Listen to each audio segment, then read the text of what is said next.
Assalamualaikum warahmatullahi wabarakatuh. Waalaikumsalam warahmatullahi wabarakatuh. Yang terhormat Ibu Nur Asia MPD selaku Kepala SMK N31, yang terhormat Ibu Ida Ketua PU SMK N31, yang terhormat para Bapak Ibu guru yang hadir di acara pada siang hari ini. Pertama-tama marilah kita panjatkan puji dan syukur kepada Allah Tuhan Yang Maha Esa atas berkah dan nikmatnya hingga hari ini kita masih bisa berkumpul untuk membahas acara diseminasi budaya positif.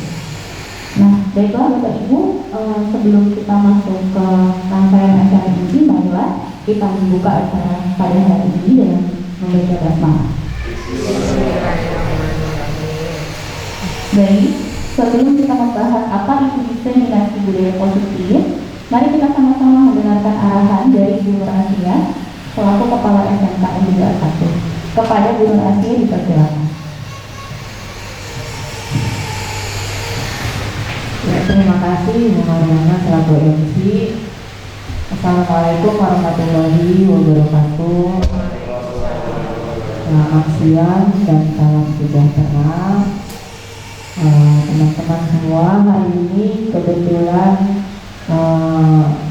ada kegiatan diseminasi dari Bu Nana yang akan membuat satu kegiatan tentang budaya positif di sekolah. Mari sama-sama kita dukung ya kegiatan ini karena bagus sekali dan alhamdulillah saya lihat sudah berjalan ya, mulai dari literasi, sudah membuat pojok-pojok literasi, kemudian ada juga kesepakatan kelas, kalau nggak salah ya gimana? Kesepakatan kelas, dan satu lagi itu pidato. Nah, ini saya apresiasi kegiatan-kegiatan positif yang memang sudah seharusnya berjalan dari dulu. Saya yakin sebenarnya dulu udah jalan ya, cuman karena COVID kemudian sempat terhenti kembali dan sempat lupa, dan alhamdulillah diingatkan kembali oleh Bu Nana dari kegiatan-kegiatan ini yang berkaitan dengan program guru penggerak. Nah, Bapak Ibu, saya informasikan juga ini program guru penggerak angkatan 8 sudah dibuka. Ya, saya tidak mau hanya Bu Nana saja nih yang ikut. Nah, yang lain juga silakan mendaftar. Masih muda-muda nih, Pak Aldi, Pak Jano, Pak Roy. Nah, generasi muda ini kayaknya bagus gitu ikut program ini. Jadi selalu update informasi bagaimana pembelajaran yang berpihak kepada murid. Nah, salah satu tugasnya itu seperti yang sekarang ini dikerjakan oleh Bu Nana. Nah, ini sangat bagus sekali untuk kemajuan sekolah. Dan kemarin juga kita sudah mengubah visi misi sekolah yang lebih sesuai dengan perkembangan zaman saat ini. Nah, nanti itu tinggal kita sosialisasikan dan diperbanyak, nanti bisa dicetak, ditaruh di sudut-sudut sekolah supaya yang lain juga bisa membaca apa sih visi misi sekolah SMK Negeri 31 yang baru. Nah, tentu saja harapannya dari visi misi tersebut tujuan akhirnya adalah tercapai gitu ya, kita bisa mewujudkan apa yang sudah ada di dalam visi misi tersebut. Dimulai dari budaya positif ini gitu. Nah, kemarin juga saya sudah share dari Sudin sendiri, ada pemberitahuan bahwa memang setiap sekolah itu sudah membiasakan daily school culture. Sama artinya budaya positif ya, cuman dia lebih istilahnya dibarukan lagi bahasanya, jadi daily school culture ya, tentu saja diawali dengan knowing gitu kan, pemberitahuan dulu nih sama anak-anak sebelum pembiasaan positif ini berjalan.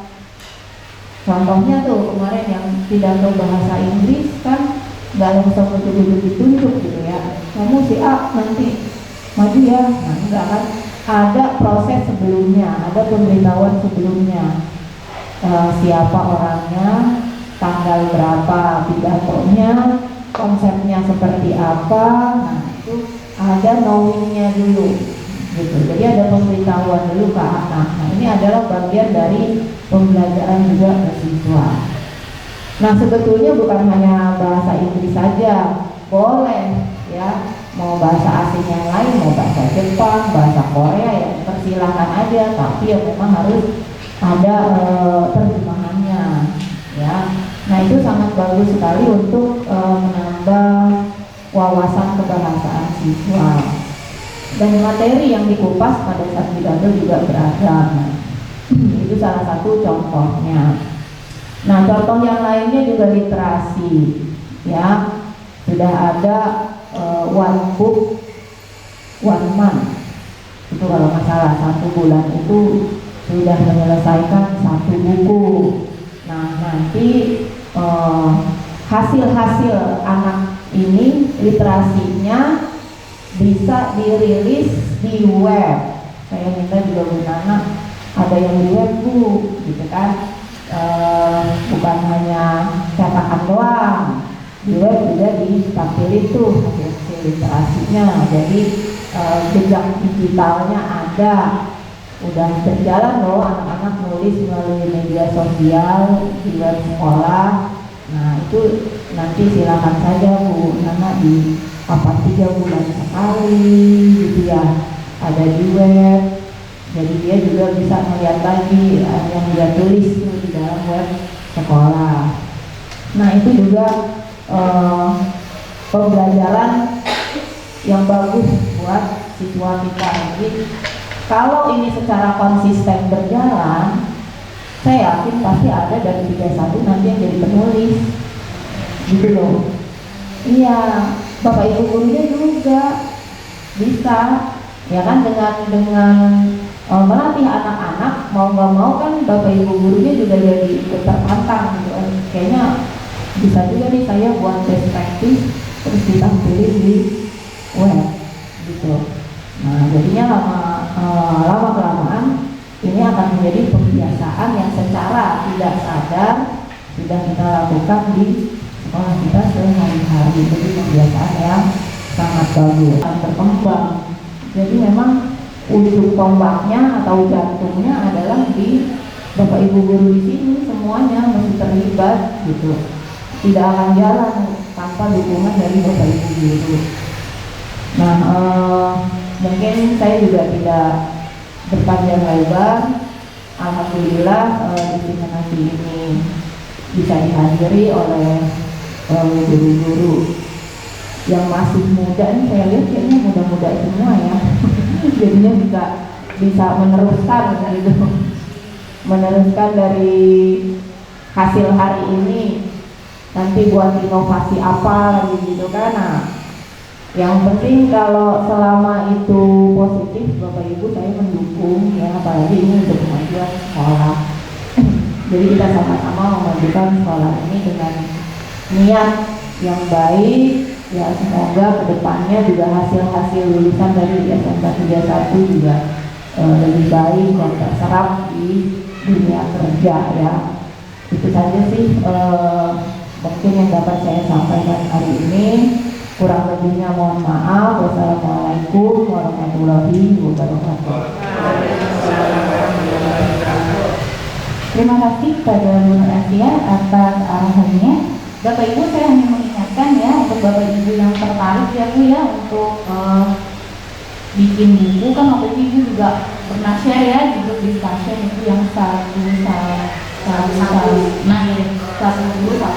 itu. Nah kalau Bapak Ibu berminat, kebetulan saya sudah mengkontak orangnya dan orang bilang 100 peserta awal. Jadi Bapak Ibu bisa langsung kontak gitu ya.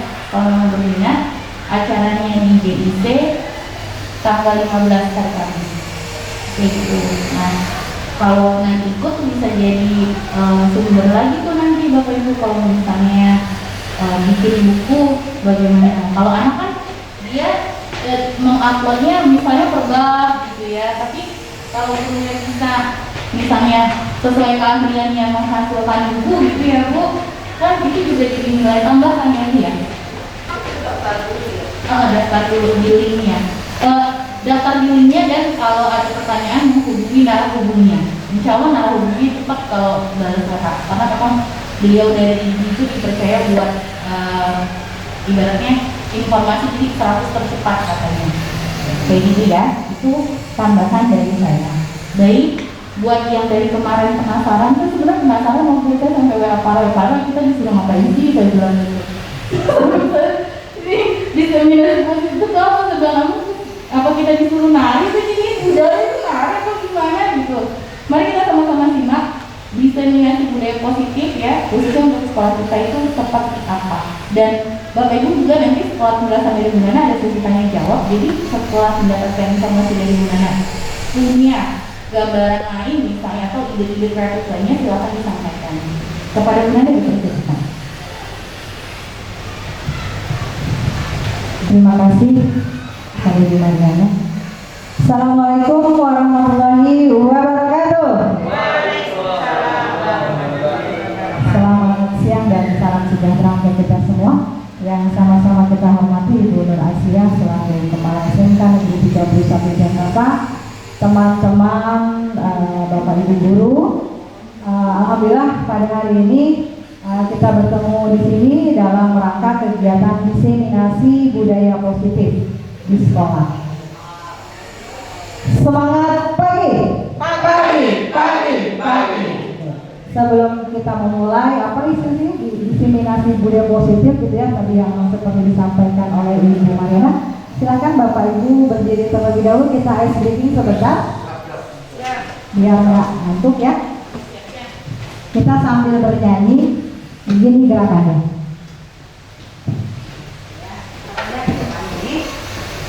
Kemudian dibalik. Pada hari Minggu ku turut ayah ke kota. Ya, itu ya Bapak Ibu ya. Ya, kita ulang. 1, 2, 3. Pada hari Minggu ku turut ayah ke kota.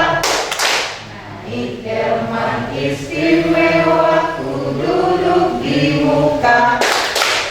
Duduk samping Pak Kusir yang sedang bekerja, mengendarai kuda supaya baik jalannya. Tik-tak, tik-tuk, tik-tak, tik-tuk, tik-tak, tik-tuk. Tik-tak, tik-tuk, tik-tak, tik-tuk, suara satu kuda. Terima kasih. Silakan Bapak Ibu duduk kembali. Baik, izin ya Bu. Hari ini kegiatan kita adalah diseminasi budaya positif, yang mana materi ini saya pelajari dari Diklat CGP. Di sini ada filosofi Ki Hajar Dewantara, di mana kata beliau, Bapak Pendidikan kita, sebagai seorang guru, kita harus menanamkan dalam diri kita bahwa kita adalah cerminan, ya, kita adalah panutan bagi murid-murid kita, di mana kita harus mengaplikasikan apa yang dibicarakan oleh beliau, yaitu tentang ingarso sung tulodo, imadio mangunkarso, dan tuturi handayani, di mana guru di depan sebagai penuntun, memberi contoh, teladan. Kemudian Ingmadia Mangunkarso di tengah, guru memberikan semangat, ya. Kemudian di Tuturi Handayani di belakang, guru memberikan dorongan kepada murid-murid kita. Nah, hendaknya apa yang disampaikan oleh Bapak Pendidikan ini menjadi terpatri di dalam diri kita, bahwa kita sudah mengabdikan diri kita sebagai guru, hendaknya kita melaksanakan hal ini, karena sekolah adalah persemaian benih-benih karakter, ya, di mana anak dilahirkan dengan membawa kodratnya masing-masing. Dia sudah punya kodrat. Jadi bukan seperti kertas yang kosong. Dia sudah punya bakat dan minat. Tinggal tugas guru adalah mendebalkan laku yang ada di murid tersebut. Untuk apa? Supaya mereka bisa mencapai keselamatan dan kebahagiaan. Nah, kemudian yang dimaksud dengan budaya positif adalah nilai-nilai kebiasaan atau nilai-nilai keyakinan, pembiasaan di sekolah yang berpihak kepada murid. Sekali lagi, berpihak kepada murid agar mereka bisa tumbuh dan berkembang menjadi pribadi yang mandiri, bertanggung jawab, dan menghormati orang lain. Berarti mereka harus disiplin, kan begitu ya Bapak Ibu ya? Kalau menurut Bapak Ibu, disiplin itu apa sih?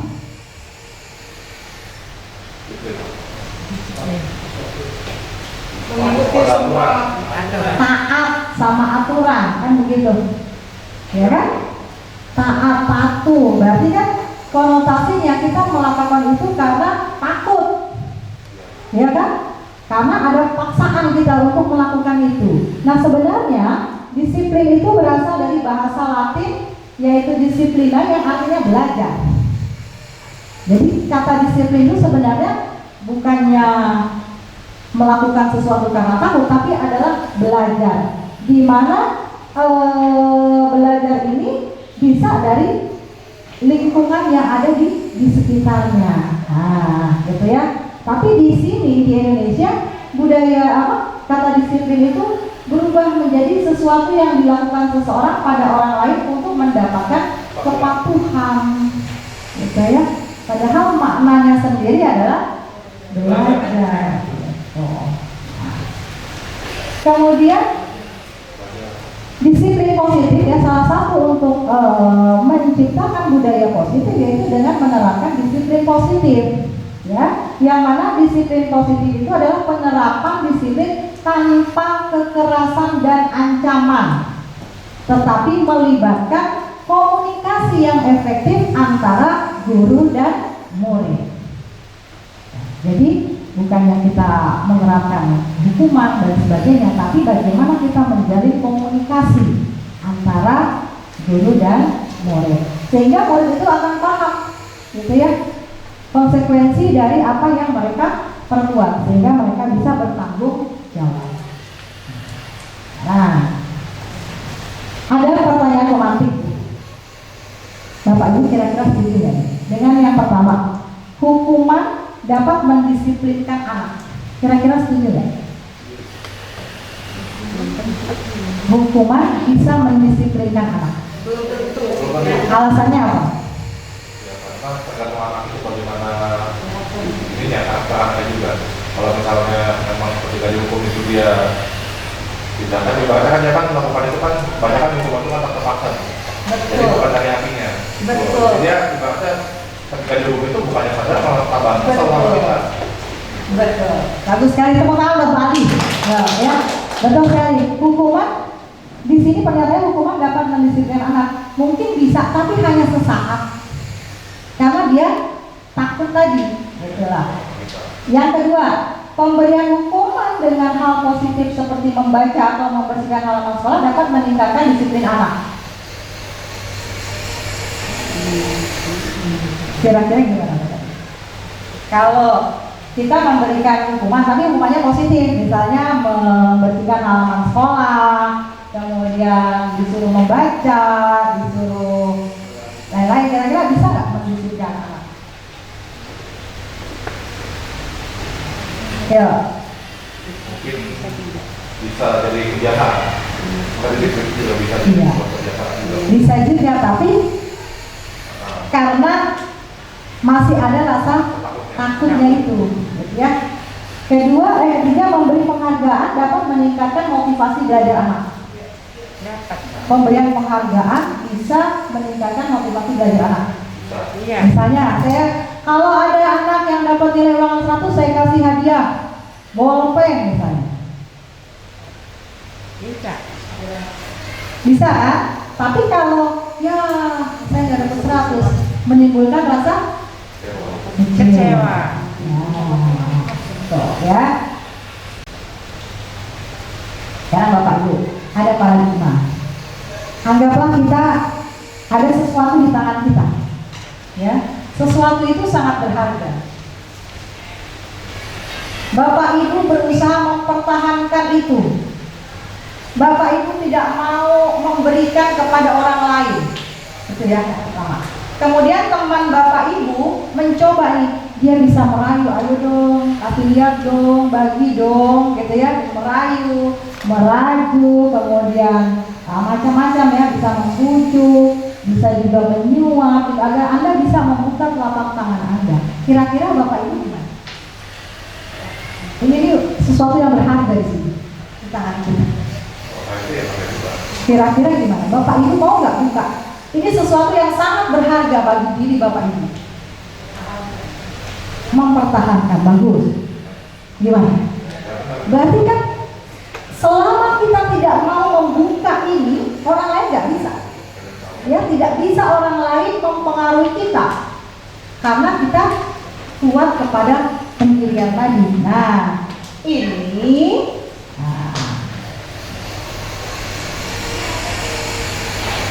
berpengaruh kepada yang namanya stimulus respon, kemudian sekarang beralih menjadi zona kontrol. Bahwa di stimulus respon kita mencoba mengubah orang agar berpandangan sama dengan kita, tapi di sini kita berusaha memahami pandangan orang lain tentang dunia, ya. Kemudian perilaku buruk dilihat sebagai satu kesatuan. Sementara di teori kontrol mengatakan bahwa semua perilaku pasti memiliki tujuan. Kemudian orang lain bisa mengontrol saya, katanya. Tapi di sini hanya Anda yang bisa mengontrol diri Anda. Jadi kita nggak bisa mengontrol orang lain, ya kan? Selama dia punya pendirian teguh terhadap sesuatu hal yang diyakini, maka kita nggak bisa, ya. Kita nggak bisa mempengaruhi orang tadi. Nah, kemudian yang keempat, saya bisa mengontrol orang lain. Di sini Anda tidak bisa mengontrol orang lain. Kemudian pemaksaan ada pada satu bujukan gagal. Sedangkan di sini ada kolaborasi. Ya, kolaborasi untuk menciptakan pilihan-pilihan baru. Sedangkan di stimulus respon, model berpikirnya menang kalah, tapi di sini menang. Jadi bagusan yang mana kira-kira Bapak Ibu? Jadi bahwa kita memahami, mulai dari sekarang kita memahami bahwa seseorang tidak bisa kita kontrol. Yang bisa mengontrol mereka hanya diri mereka sendiri.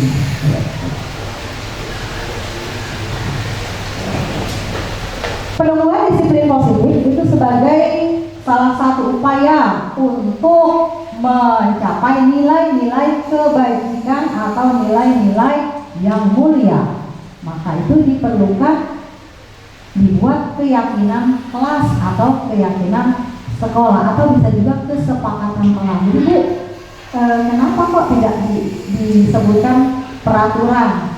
Nah, tadi karena kita akan meyakini sesuatu itu dari diri kita. Misalnya begini, kalau di jalan itu kan kita menggunakan helm. Biasanya kalau kita menggunakan helm, motifnya karena apa? Biar tidak ditilang. Berarti kan karena takut.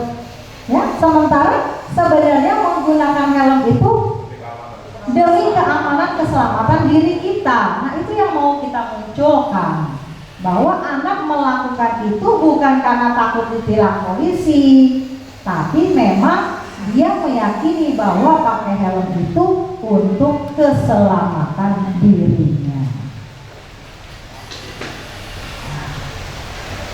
Nah, tadi nilai-nilai kebajikan itu apa sih? Ya. Nah, nilai-nilai kebajikan adalah nilai yang berlaku secara universal. Jadi dimanapun kita berada, ada nilai-nilai kebajikan. Misalnya apa? Nah, misalnya hadir tepat waktu, itu kan nilai-nilai kebajikan. Di negara manapun, ya pasti mereka mengaku itu sebagai suatu hal yang positif. Nah, kita karena saat ini sedang menggalakkan pembentukan profil pelajar Pancasila, maka nilai-nilai kebajikan yang akan kita tumbuhkan kepada diri para peserta didik adalah yang ini, nilai ke-6, nilai dari profil pelajar Pancasila, ya, yaitu beriman dan bertakwa pada Tuhan Yang Maha Esa, berakhlak mulia, kemudian mandiri, kemudian bernalar kritis, berkebinekaan global, bergotong royong, dan kreatif. Nah, ini yang akan kita munculkan melalui pembiasaan positif yang lama-lama pembiasaan itu akan berbudaya, makanya menjadi budaya positif.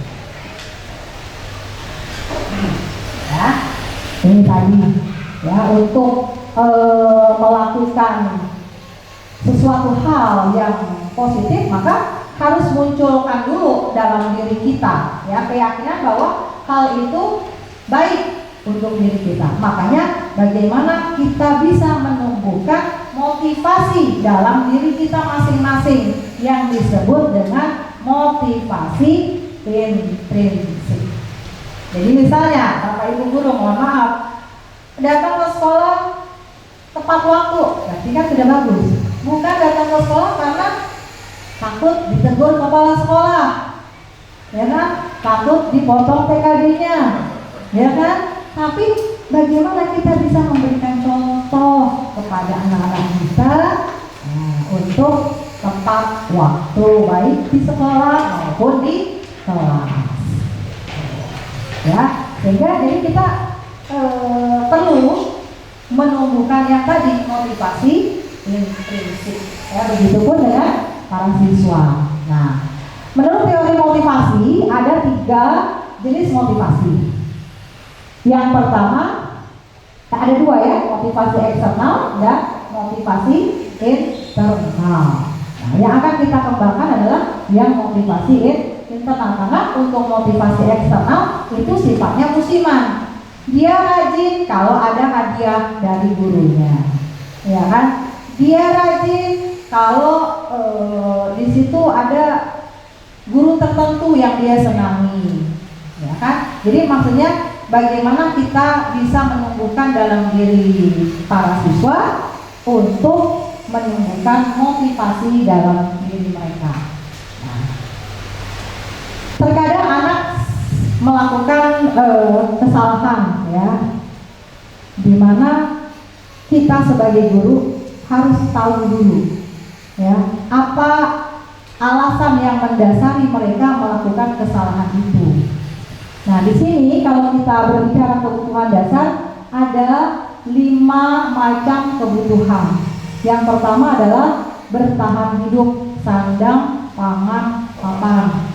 Kemudian kita lihat juga kasih sayang dan rasa diterima baik di rumah maupun di sekolah. Kemudian ada kesenangan, dia senangnya apa. Kemudian kebebasan dan penguasaan terkait dengan kompetensi. Ya, nah jadi anak itu kalau dia melakukan suatu kesalahan kita harus lihat dulu kira-kira ini anak kenapa dia berbuat itu.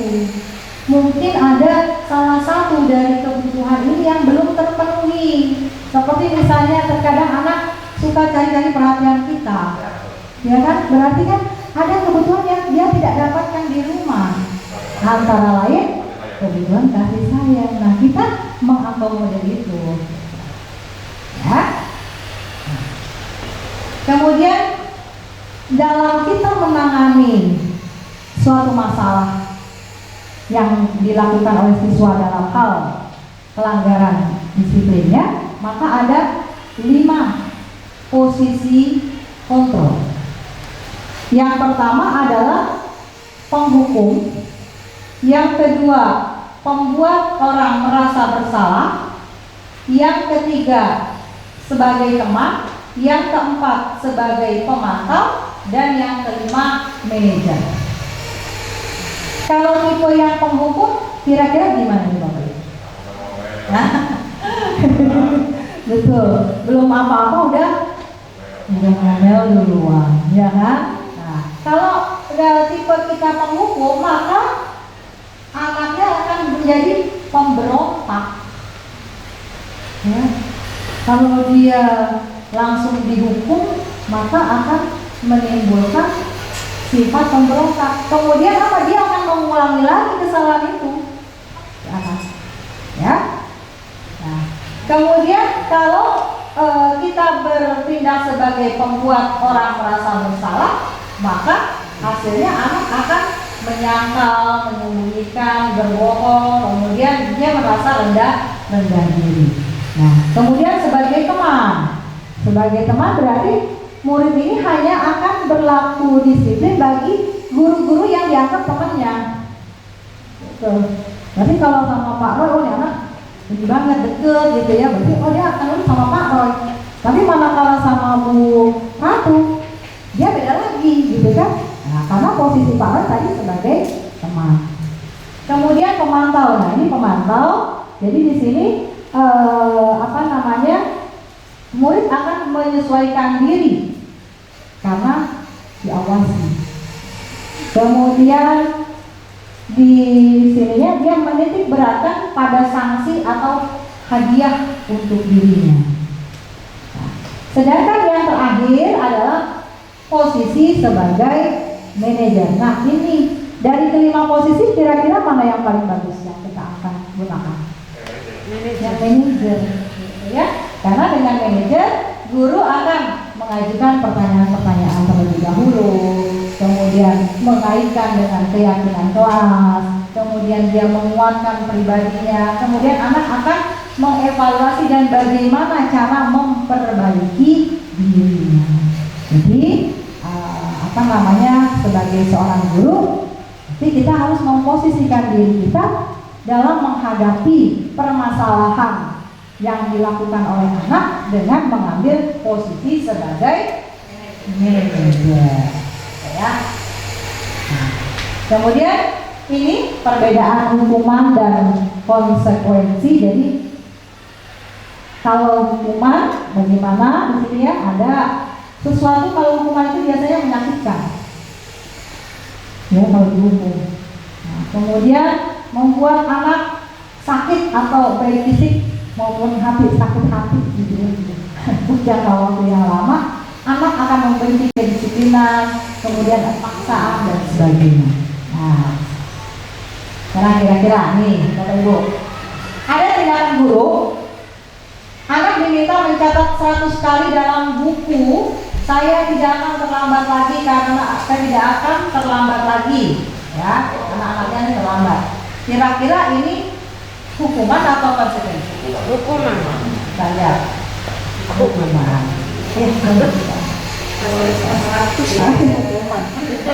Ini hukuman, ya. Kemudian yang kedua, lari mengelilingi lapangan basket 2 kali karena terlambat hadir di sekolah.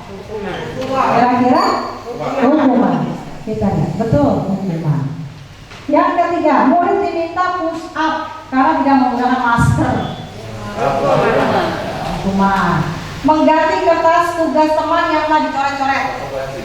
Konsekuensi. Bapak Ibu, konsekuensi. Kemudian membersihkan tumpahan air di meja karena tersenggol. Konsekuensi itu. Murid disuruh mengenakan sepatu karena tidak maksudnya tidak dilepas sepatunya ini ya, karena tidak mengenakan sepatu hitam. Hukuman. Lari mengelilingi lapangan basket 2 kali karena terlambat untuk pelajaran PJOK. Coba. Konsekuensi. Karena kenapa? Karena ini lagi pelajaran PJOK. Karena dia lagi emang olahraga kan disuruh lari gitu ya. Nah, karena dia terlambat itu dia dikasih suruh lari lagi, itu namanya konsekuensi. Baik. Nah, yang tadi posisi kontrol yang akan kita ambil dalam menangani kasus, maka dikenal dengan istilah restitusi. Nah, istilah baru ya, saya juga baru kemarin dapat juga. Apa sih itu restitusi? Restitusi adalah proses menciptakan kondisi bagi murid untuk memperbaiki kesalahan mereka. Ya, jadi kita berikan kesempatan kepada murid untuk memperbaiki kesalahan yang telah mereka lakukan dan mereka bisa diterima kembali di dalam kelompoknya dengan karakter yang lebih kuat. Nah, restitusi juga merupakan proses kolaboratif yang tadi, karena kan gurunya dengan murid itu ada komunikasi, jadi kan nggak langsung marah gitu ya, tapi dicari dulu apa penyebabnya, kenapa ini begini, nah gitu ya.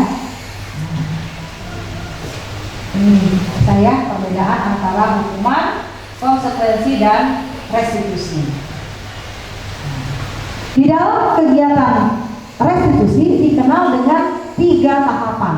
Jadi untuk melakukan restitusi itu kita melakukan 3 tahapan. Yang pertama adalah menstabilkan identitas. Di sini kita memberikan penjelasan kepada siswa bahwa jangan langsung anak itu dimarahin gitu, ya. Kita berikan kalimat-kalimat kesalahan itu merupakan hal biasa, hal wajar, tapi kita akan belajar lagi untuk memperbaiki kesalahan tadi gitu. Jadi jangan kamu udah salah begini. Nah, itu dia tidak. Jadi dia udah salah terus kan di-judge lagi begitu, makin down lagi di anaknya. Itu namanya menstabilkan identitas. Kemudian yang kedua, validasi kesalahan. Nah, validasi kesalahan ini kita kembalikan tadi, pasti anak itu punya alasan kenapa dia melakukan kesalahan. Baru kita kaitkan dengan keyakinan kelasnya. Kamu yang kamu lakukan ini kira-kira sesuai nggak dengan keyakinan kelas atau kesepakatan kelas kita? Oh iya bu, udah bu, begini, kita dia cerita, ya. Nah yang bagian 3 adalah menanyakan kesepakatan. Dia mau melakukan perubahan, apa yang akan dia lakukan untuk memperbaiki kesalahan. Ini kita akan menstabilkan identitas. Ini kalimat-kalimat yang bisa kita sampaikan kepada murid. Di sini berbuat salah itu hal manusiawi, tidak ada manusia yang sempurna. Bapak Ibu juga pernah buat salah, ya. Kita pasti bisa menyelesaikan permasalahan dan sebagainya. Kemudian di tahap validasi kebutuhan, ya, guru bisa menyampaikan dengan kalimat misalnya, kamu pasti punya alasan kan mengapa melakukan hal tadi, apa yang penting bagi kamu, ya.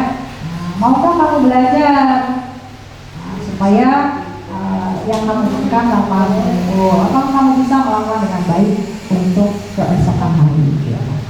Nah, dari yang ketiga adalah menanyakan keyakinan, ya.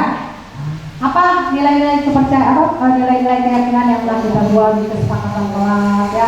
Apa kaitan dengan nilai-nilai kebajikan yang universal. Kemudian apa kita tanyakan rencananya dia mau bertindak apa di kemudian hari untuk memperbaiki kesalahan tadi.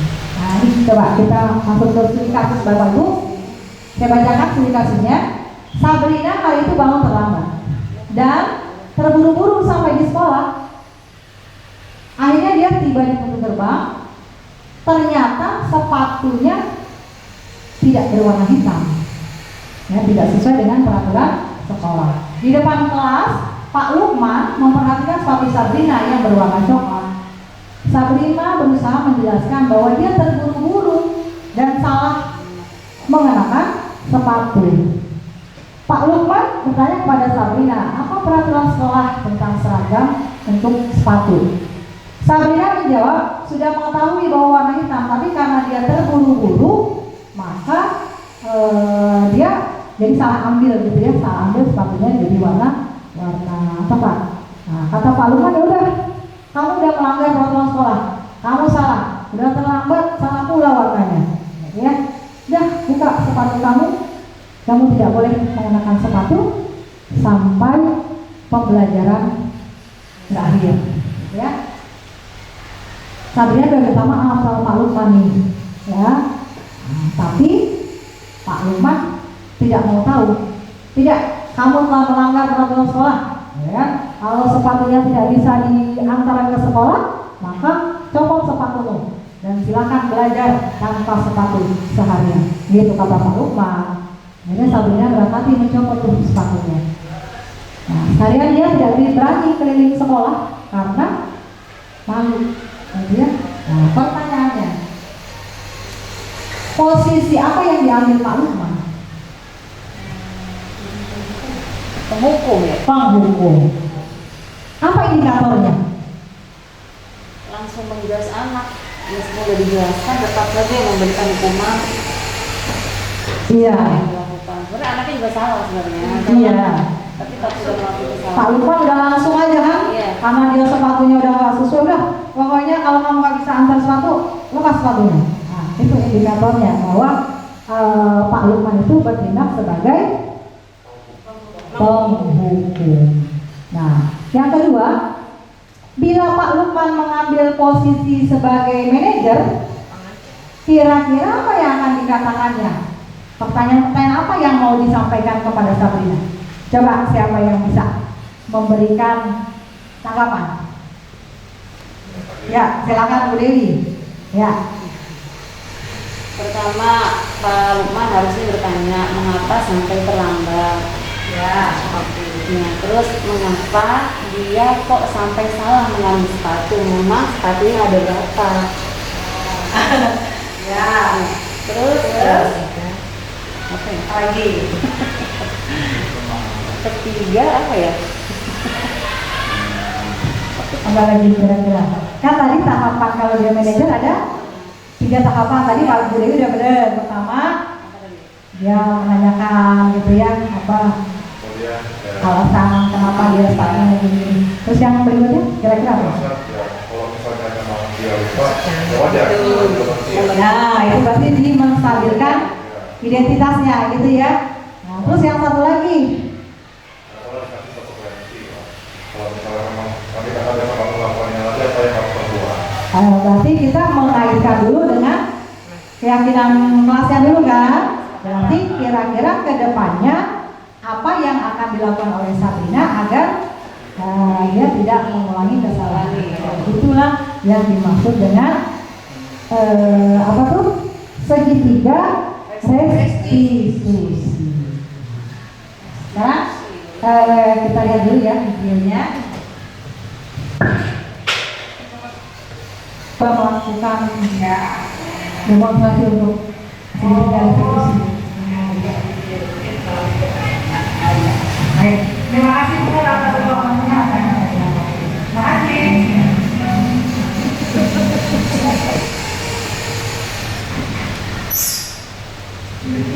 Waalaikumsalam. Dari sepeda. Sepeda. Apakah kamu tahu kalau kamu ini? Yang saya mengetahuinya karena saya datang pertama ke sekolah. Ya, betul tadi ibu mendapatkan dari tiket bahwa hari ini kamu yang semangat. Kamu tahu panggilan sekolah itu? Yang saya mengetahuinya bahwa siswa datang ke sekolah pukul 6.20. Nah, ini kamu tahu lagi, ini gimana? Yang itu saya diminta maaf semalam. Saya ingin agak maaf karena saya menonton pertandingan sepak bola final antara Desa Sigi dan Liverpool. Itu pemenangku. Wah, suatu yang menyenangkan ya, bisa menyaksikan tim favorit kita bertanding. Ya. Iya, Bu. Sebagai manusia pasti kita membutuhkan sebuah kesalahan. Tapi kita akan berusaha untuk memperbaiki kesalahan tadi. Nah, kita memulai permasalahan pengalaman kamu. Kalau menurut aja keterlambatan itu apakah dengan kelas yang kita buat? Tidak sesuai, Bu. Nah, itu kira-kira keyakinan kelas yang mana yang harus kita jadikan? Kira-kira mungkin keyakinan untuk mengelola diri sendiri dan orang lain. Ya, betul sekali. Apakah Raja meyakini kesepakatan kelas yang telah kita buat? Yang saya meyakininya bahwa saya harus hidup yang disiplin dan menghargai waktu yang baik, karena apabila saya tidak menghargai waktu yang baik, maka akan merugikan diri saya sendiri. Betul sekali. Apakah kalian bersedia untuk memperbaiki Iya Bu, saya akan mengatur pola tidur yang baik dan mengatur alarm serta memberitahu atau meminta bantuan kepada ibu saya untuk membangunkan saya pada pagi hari. Untuk sangat mendukung usahanya anak-anak. Apabila kamu telah memperbaiki ini, maka kamu akan menjadi sukses. Saya akan menjadi anak disiplin, bertanggung jawab, memahami diri sendiri dan orang lain. Bagus sekali. Ini untuk apresiasi usaha-usaha yang akan kamu lakukan untuk mencegah keterlambatan agar tidak terulang. Baik, terima kasih banyak atas diskusi kita hari ini. Semoga kamu bisa melaksanakan dengan baik. Terima kasih. Silakan Bapak dari Pak.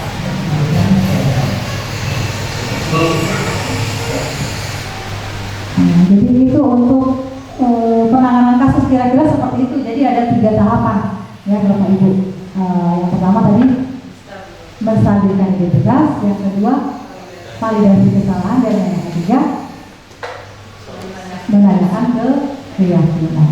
Nah, penerapan budaya positif yang telah saya lakukan di kelas, saya juga sudah membuat keyakinan kelas dengan siswa kelas 12 KKN. Assalamualaikum warahmatullahi wabarakatuh. Anak-anak semuanya. Hari ini kita bertemu lagi pada mata pelajaran Nafik Akuntansi Jasa Dagang dan Baik. Sebelum itu kita menyanyikan dulu ya.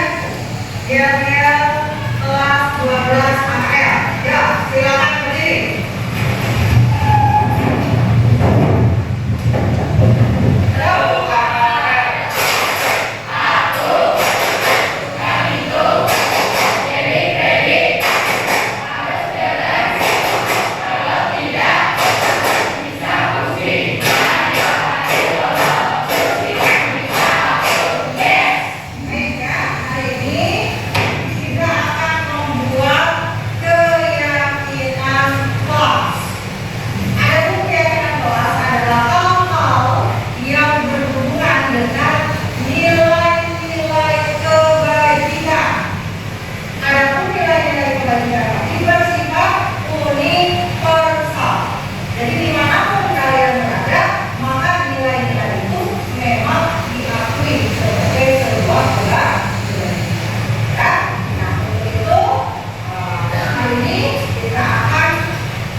Ini ya Bapak Ibu, jadi kita sudah membuat keyakinan kelas.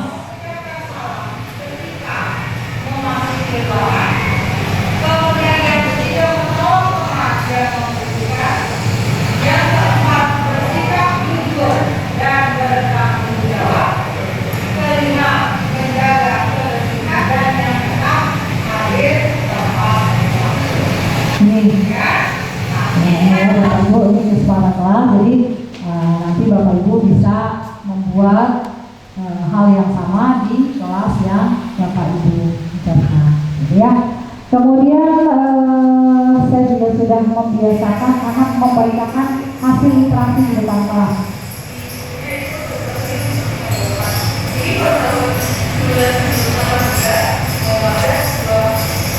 Ini untuk melatih anak berani tampil.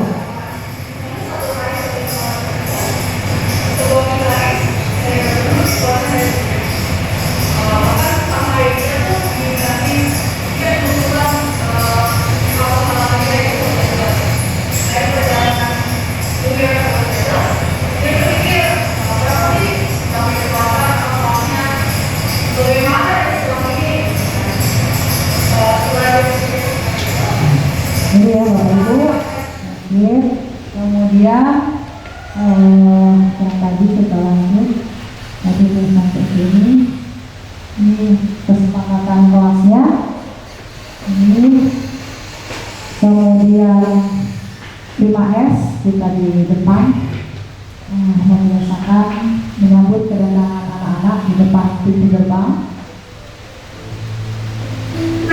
Nah, ini juga berpakaian rapi dan sopan, membawa tumbler, ya, literasi. Kemudian saya juga membiasakan anak-anak di mata pelajaran kita membaca juga untuk menambah mereka minat dalam membaca. Tadi ini ada, nah ini membantu teman yang membutuhkan bimbingan di tujuh Persebaya. Saya juga memberikan penguatan-penguatan kepada siswa yang belum memahami materi. Siswa ini melatih mereka berkolaborasi. Ini testimoni dari siswa.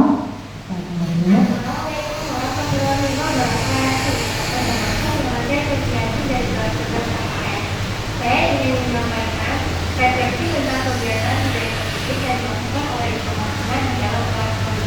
Pertama itu membuat kesepakatan kelas, lalu kebiasaan belajar dilakukan dengan literasi dan menyampaikannya di depan kelas.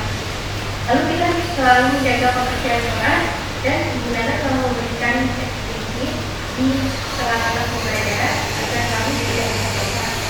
Guru memberikan penguatan kepada siswa yang belum mengerti dalam materi. Perasaan saya dan teman-teman saya ketika pelajaran belajar yaitu senang dan bersemangat dalam belajar serta kita semua menjadi positif. Sekian dari saya. Selalu mohon maaf. Assalamualaikum warahmatullahi wabarakatuh. Assalamualaikum warahmatullahi wabarakatuh. Saya Nadia. Demikian kata Musnahul. Saya akan berjalan dan pada kesempatan ini saya akan merefleksikan tentang pendapat budaya saya telah mengajar pelaku untuk membuat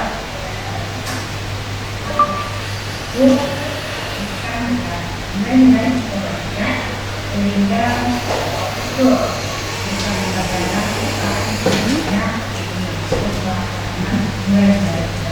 Suaranya kurang sejak pembelajaran sebelum sebenarnya kami membiasakan untuk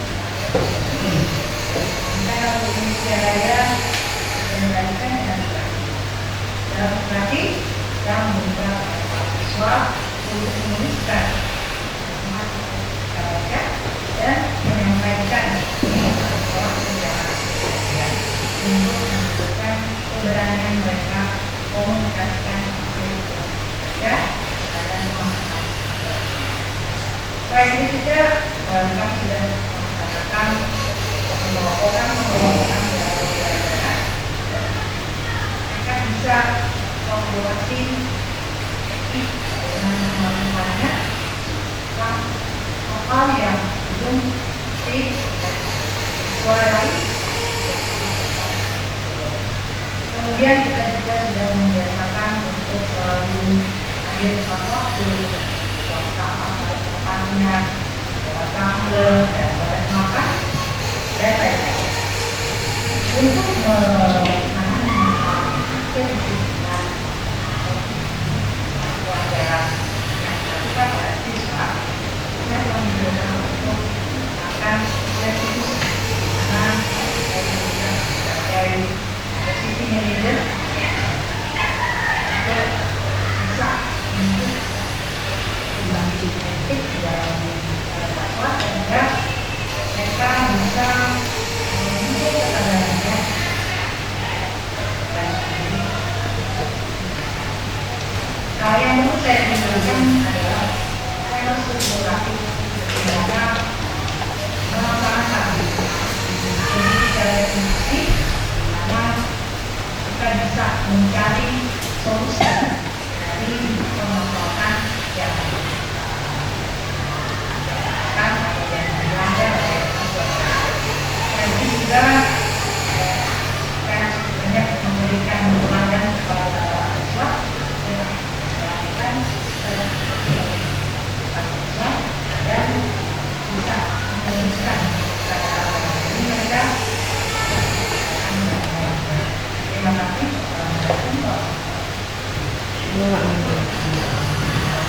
Selesai Bapak Ibu untuk pemaparannya. Saya kembali ke Bu Nina. Terima kasih. Assalamualaikum warahmatullahi wabarakatuh. Oke, terima kasih Nia untuk pemaparannya. Diseminasi budaya positif dapat seperti yang tadi sudah dikatakan melalui video dan melalui slide. Silakan. Apa ada Bapak Ibu yang punya usulan atau tanggapan terkait hal tersebut? Silakan. Sepertinya yang ini begini, yang itu begitu, yang ini begini begitu. Ada? Ubah mau? Tadi tulisannya agak kecil. Apa saya nggak lihat? Ibu mau baca yang mana Bu? Slide yang apa? Petunjuknya biar nanti gunanya kayak lagi. Yang Kecil Bu. nah Ini kasus. bukan yang tadi hukuman manajer. Ya itu. Ya perbedaan. Dari belakang kurang jelas apa saya yang udah minus ya Bu Susi. Jadi kalau hukuman itu biasanya menimbulkan ketidaknyamanan bagi para peserta didik. Kemudian murid akan merasa tersakiti. Kemudian perilaku pasif atau agresifnya akan meningkat. Kayaknya harus tempel. Ini nanti bisa. Itu kelihatan. Saya bisa baca. Ya, bisa kembali. Ada lagi Bapak Ibu? Mungkin ada yang punya masalah? Begini, ya. Jadi kan kita, maksudnya Bu Nana melakukan ini supaya kita semua nantinya diharapkan bisa gitu ya melakukan budaya positif ini di setiap pembelajaran yang kita lakukan. Tadi sudah dicontohkan kalau Bu Nana di kelas seperti apa. Nah, kira-kira untuk melakukan itu semua mulai dari awal sebelum masuk ke materi itu membutuhkan waktu berapa lama? Karena kan tadi urutannya ya, kalau pengetahuan yang pernah kita lakukan di awal misalnya kita melakukan pembukaan, tidak ada tuh yang namanya kita buat kesepakatan kelas sebelumnya ya. Terus ada tadi motivasi lah, terserah mau melakukan apa dalam motivasi sampai nanti ke masuk ke materi. Nah kira-kira ini butuh berapa lama persiapan sebelum masuk ke materi pembelajaran. Biar kita terbayang juga nanti kira-kira oh iya kita harus melakukan perubahan untuk budaya positif ini seperti yang kita masih lakukan. Baik, terima kasih Bu Deli. Tadi pertanyaannya bagus. Kira-kira berapa lama nih kalau rangkaian kegiatan-kegiatan tadi kita lakukan di dalam kelas, kapan kita mulai belajar kan begitu ya? Ya baik. Kalau yang tadi untuk kesepakatan kelas, berarti kan bisa kita ambil ya.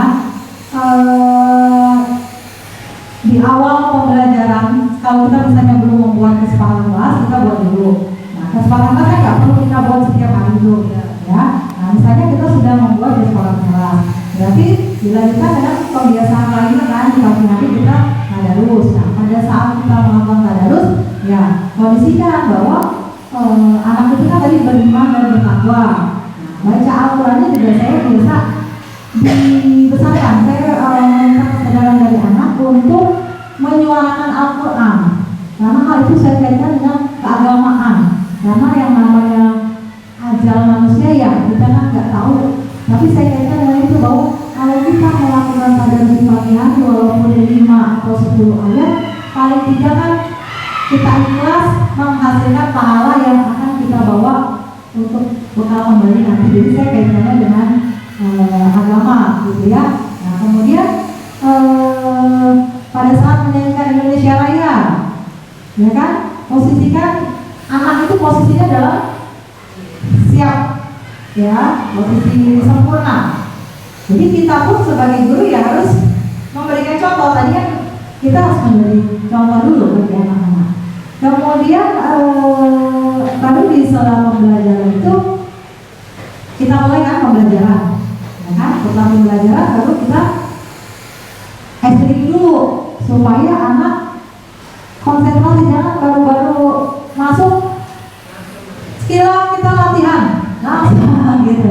Jadi anak-anak itu belum siap belajar. Makanya kan ada kemarin kita sudah berlatih pembelajaran berdiferensiasi, di mana yang pertama kita harus menyiapkan dulu kondisi siswa. Jadi kita tuh jangan ya, jangan berpacu kepada kompetensi materi yang harus kita capai. Kita pun harus menyelipkan ini nilai-nilai karakter. Gitu. Jadi pembelajarannya bisa kita sesuaikan. Tapi itu harus kita rutin selalu dilakukan supaya tumbuh dalam diri anak kesadaran, motivasi, prinsipnya. Itu boleh. Jadi saya sekarang nggak terlalu fokus ke adik-adik, ya. Jadi kita memang harus karakter ini yang harus kita lakukan dulu. Ya, terima kasih Bu.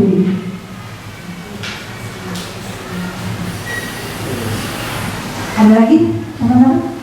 Ya, silakan. Mau menambahkan ya, ini kalau bisa kita sebagai guru gampang memberikan ujian ke anak, karena anak itu sebenarnya krisis akan ujian.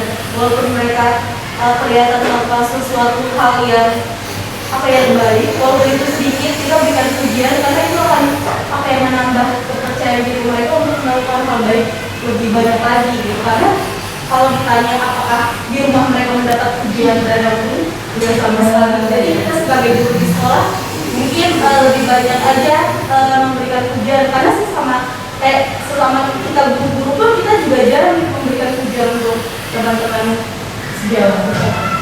Ya, baik. Terima kasih masukannya Bu Meta. Bahwa memang tadi bukannya dalam bentuk hadiah, kalau misalnya anak ulangan dikasih reward, dapat coklat, dapat berapa, itu tidak menumbuhkan motivasi intrinsipnya. Jadi itu hanya eksternal. Tapi kalau ujian, ya kita berikan applause, kamu hebat, itu sih silahkan gitu ya. Dan memang kita harus mengapresiasi bagi anak-anak yang mempunyai melakukan hal-hal yang positif. Misalnya dia udah mengambil sampah, pinter, dan bisa mengambil sampah di tempatnya. Tapi yang dimaksud di sini tadi bukan pemberian penghargaan dalam bentuk materi, ya. Jadi kalau untuk penghargaan yang dalam artian memberikan semangat, kamu hebat, ini segala ini ya, meningkatkan lagi prestasinya, itu kan bukan dalam bentuk materi, ya. Terima kasih Bu. Ada lagi Bapak Ibu? Ibu? Ya, silakan Bu. Intinya ini ya Bu, membiasakan supaya segala sesuatunya itu membudaya di anak. Betul Bu. Jadi agar tumbuh budaya positif di sekolah, berarti kan kita harus melakukan disiplin positif. Nah, disiplin positif itu kan perlu pembiasaan. Nah, pembiasaan bagaimana dia terbentuk harus dari dalam dirinya. Berarti harus ada motivasi intrinsik. Nah, bagaimana kalau dia melakukan kesalahan? Nah, kita melakukan yang namanya restitusi dengan melakukan 3 tahapan tadi. Ya, cukup Bapak Ibu? Ya. Oke, ya, baik. Terima kasih Bapak Ibu atas pertemuan kita pada hari ini. Semoga bermanfaat. Saya kembalikan kepada Bu. Terima kasih Bapak Ibu atas diskusinya siang ini. Semoga apa yang tadi dijelaskan bisa kita serap dan kita bisa memulai melakukan yang lebih mudah dulu buat kita, gitu ya Bapak Ibu ya. Selangkah demi selangkah kita menuju hal yang lebih baik sama saja. Mumpung masih bisa kita coba dan dampaknya juga bisa terasa dengan diri kita. Semoga Allah mudahkan. Terima kasih Bu atas paparannya. Waktu juga sudah menunjukkan sebentar lagi menit kita pulang. Jadi kita tutup saja maka kita hari ini dengan sama-sama membaca. Semoga selalu sampai tujuan nanti di rumah, sampai ketemu lagi.